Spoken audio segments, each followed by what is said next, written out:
आज हम एक बड़ी दिलचस्प कहानी पर बात करने वाले हैं। पुणे के एक सफल टेक उद्यमी रोहन की कहानी। हाँ। उसने एक ऐप बनाया था कनेक्ट स्फीयर। बहुत पॉपुलर हुआ, मतलब शोहरत तो मिली उसे। काफी नाम हुआ उसका। पर अंदर ही अंदर वो एकदम अकेला महसूस कर रहा था, मतलब बिल्कुल कटा हुआ सा। अजीब है ना ये सोचना। हाँ, ये एक तरह का विरोधाभास है जो आजकल टेक्नोलॉजी की दुनिया में दिखता है। जोड़ने वाला, ऐप बनाने वाला खुद ही अकेला।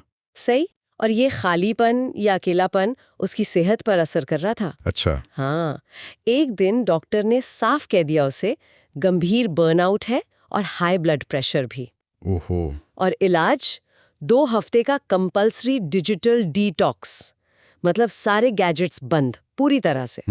ये तो आजकल जरूरत बन गई है कई लोगों के लिए। ये डिटॉक्स सिर्फ एक ब्रेक नहीं, ये एक तरह की चेतावनी थी बिल्कुल। कि भाई रुको, संभलो। हाँ, ये जो मॉडर्न लाइफ का प्रेशर है ना, ये हमारे शरीर और मन दोनों पर भारी पड़ता है। तो रोहन थोड़ा चिढ़ा हुआ था, थोड़ा हताश भी।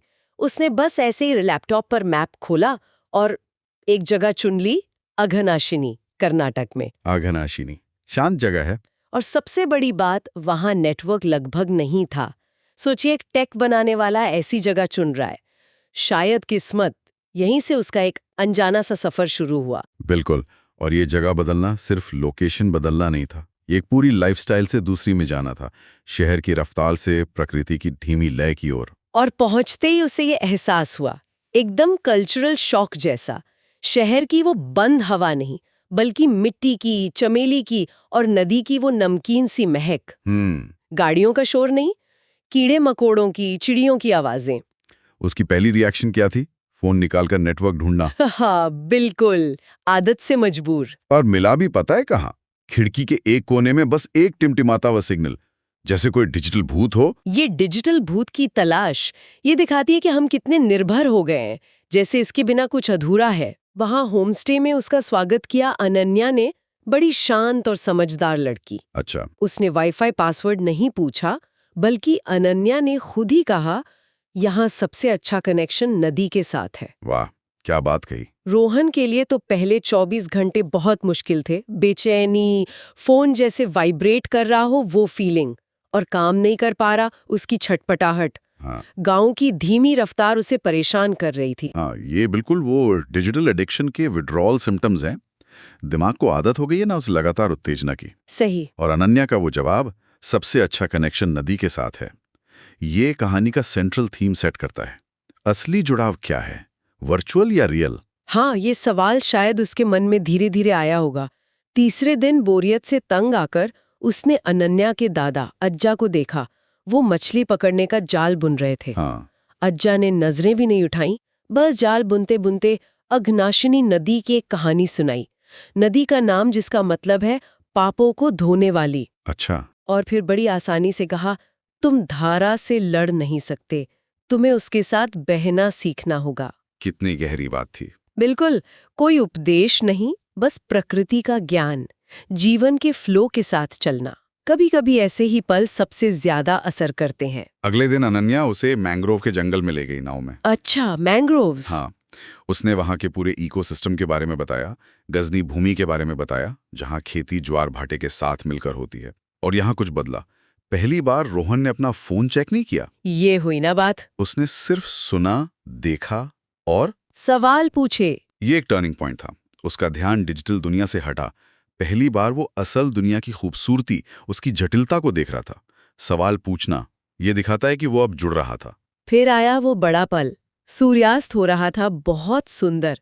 और पुरानी आदत, रोहन ने फोन निकाला, सोचा कनेक्ट स्फीयर के लिए एक फोटो लेता हूँ। हाँ, आदतें जाती कहाँ हैं। और तभी फोन हाथ से फिसला और सीधा नदी में। अरे। उसका आखिरी सिग्नल भी गया। पहले तो घबराहट हुई होगी, जाहिर है, लेकिन फिर उसे एक अजीब सी शांति मिली, जैसे कोई बोझ उतर गया हो, मुक्ति का एहसास। ये फोन का गिरना एक सिंबल है। उसकी वो जो डिजिटल पहचान थी, उसका शायद अंत हुआ और असली दुनिया में उसकी वापसी शुरू हुई। उसी शाम जोर की बारिश हुई और बिजली चली गई। गांव पूरा अंधेरे में। गांव में बिजली जाना अलग होता है शहर से। हाँ, शहर में लोग चिढ़ जाते हैं, पर यहाँ लालटेनें जल गईं, पड़ोसियों की बातें करने की आवाजें आ रही थीं। अज्जा बच्चों को कहानियां सुना रहे थे। एक अपनापन होता है। फिर अनन्या ने रोहन से मदद मांगी नाव को किनारे पर ठीक से बांधने के लिए।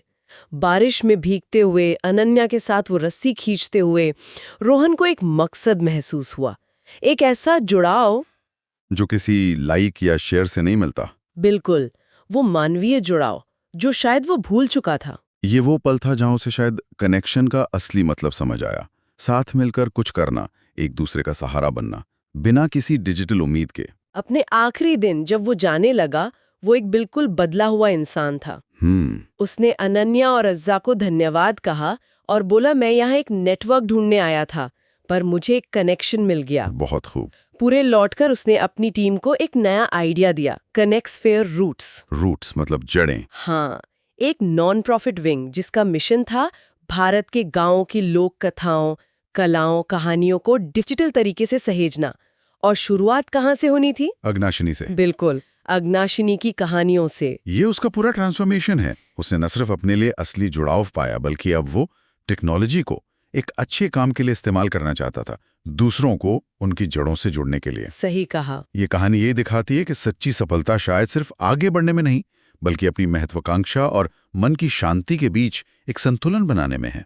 भविष्य देखो, पर अतीत का भी सम्मान करो। तो अग्नाशिनी का वो आखिरी सिग्नल का जाना, वो कोई नुकसान नहीं था, वो एक नए, ज्यादा गहरे जुड़ाव को पाने का एक न्योता था। ये कहानी हमें याद दिलाती है कि ये जो डिजिटल दौड़ है ना, इसके और हमारे असली मानवीय रिश्तों के बीच एक बैलेंस बनाना कितना जरूरी है। बिल्कुल। और यहाँ एक सवाल छोड़ जाते हैं सबके लिए। ये कहानी रोहन की थी, पर क्या ये सिर्फ उसी की कहानी है? हम सब अपनी इस तेज रफ्तार डिजिटल दुनिया में कहीं अनजाने में कौन से असली कनेक्शंस खोते जा रहे हैं, और उन्हें वापस पाने के लिए शायद हम सबको अपनी अग्नाशिनी की तलाश करने की जरूरत है, वो जगह जहां हम असल में जुड़ सके।